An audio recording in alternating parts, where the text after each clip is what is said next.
अब हम जो पढ़ेंगे वो है कंटिन्यू टेंस ऑफ। अब फॉर्मूला आपको बताना है क्या है, और फॉर्मूला किस बिहाफ पे आप बता सकते हो। मैंने कल शायद अच्छे से बोला था कि फॉर्मूले जो इसके पार्ट 2 के बने हैं वो फ्यूचर के टेंस पर से बने हैं, तो अब आपको बताना जरूरी है। चलो एकदम से सीधा direct subject plus would be plus before what is हमारा मेन एक्चुअल फॉर्मूला ये है बोलने का, लिखा हुआ तो ये है। ये अब समझ में आया ना, कहाँ से आया, फ्यूचर पर से क्रिएट हुआ है, देख सकते हो। इसको अगर फ्यूचर में लेके जाओगे तो फ्यूचर कंटिन्यू टेंस में वुड की जगह पे विल दिखेगा आपको, बट उसका से बनाया ना। तो सिर्फ फॉर्मूला को अंडरस्टैंड करने के लिए हमने फ्यूचर का सहारा लिया है। ओके तो अब जो हमारा टेंस है ये है कंटिन्यू टेंस ऑफ वुड, जिसका फॉर्मूला है subject plus would be plus before plus object. अब सेंटेंस बनाओ। Example number 1, mummy work with mummy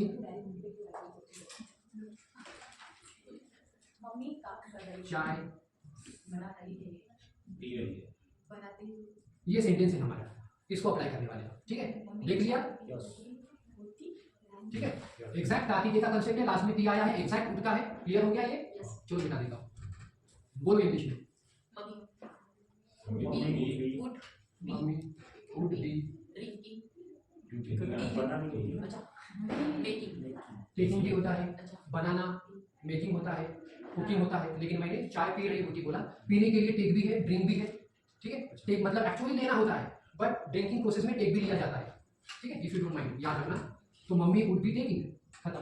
तो यहाँ क्या है, सब्जेक्ट है और बिफोर है, ऑब्जेक्ट हमने नहीं लिया। इसका मतलब बताओ क्या होगा, क्योंकि यहाँ क्या आया हुआ है, वुड के साथ बी और बिफोर। इससे समझ में आ जाएगा आपको कि हिंदी में कन्वर्ट करते वक्त कैसे होगा। बताओ। मम्मी ले रही होती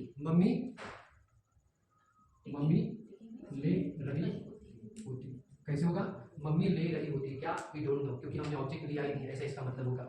लास्ट में टी क्यों आया, क्योंकि यहाँ पे वुड बता रहा है कि भाई मैं हूँ और मैं ये हूँ। Got it? Next example number 2, चलो ना विद ऑब्जेक्ट के साथ अभी आगे बढ़ाते हैं। बोलो। मम्मी चाय ले रही होती। Mummy would be taking tea, चलेगा। बोलो कैसे होगा, मम्मी चाय ले रही पी रही। वर्ब्स को अच्छे से पढ़ो। बनाने को बोलते हैं मेक या कुक, मतलब बनाने वाला कोई सेंटेंस नहीं है, या टेक लिया हुआ या मेक या फिर मेक कुछ उसके अलावा डिफरेंट कुछ लिया है ना। कुकिंग बोला है मैंने ना मेकिंग बोला है, तो फिर बनाने वाली बात ही कहाँ से आ रही है ना। क्या या फिर टेक मतलब क्या होता है, लेना। उसके अलावा पीने के लिए भी यूज होता है, याद रखना। क्या होगा, मम्मी चाय रही होती। लास्ट एंड टी क्यों, क्योंकि आप वुड है इसीलिए।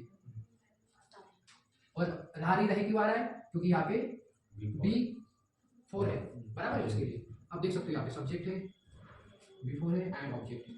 मम्मी चाय पी रही होती। और एक स्टेप आगे बढ़ाते हैं। हाँ, मम्मी किचन में चाय पी रही।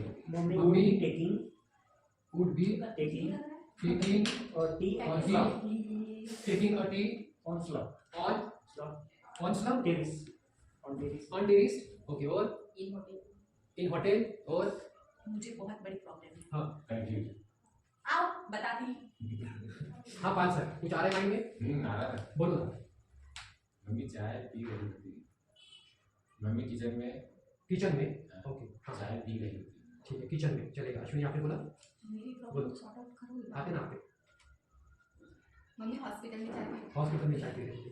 अब बोलो नहीं, mummy would be taking, okay, फिर मम्मी वुड बी टेकिंग और टी, दोनों वर्ड में क्या फर्क है, उसमें ले रही होती फिर चाय पी रही होती। हाँ तो बोल सकते ना, जैसे कि यहाँ ऑब्जेक्ट ही नहीं है, देख सकते हो। हाँ, यहाँ मम्मी ले रही होती, बट क्या पता ही नहीं, सामने वाला तो ये सोचेगा। मतलब ये जो सेंटेंस है, मान लो कि आपकी कोई सहेली होती, मम्मी चाय पी रही होती, तो आप अपनी सहेली को बोलोगे नहीं इतना ही बोलने के बाद, यार मम्मी चाय पी रही होती, तो अब नहीं बोलोगे। बट मम्मी पी रही होती तो क्या पी रही होती भाई, ये तो बता।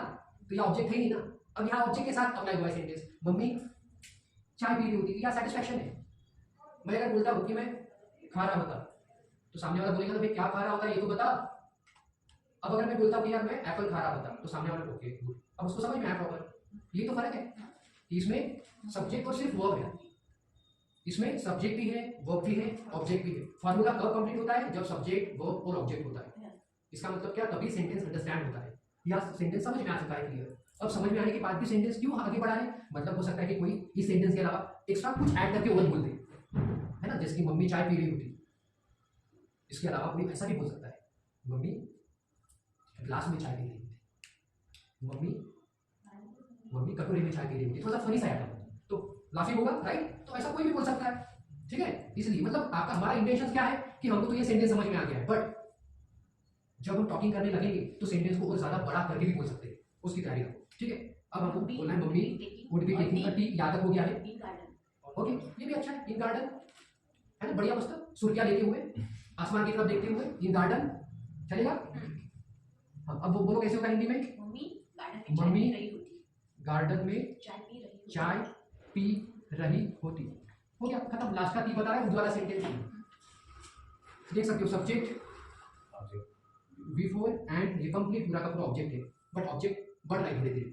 अब लास्ट बोलो, मम्मी वुड बी, सोचो ना आगे का क्या हो सकता है।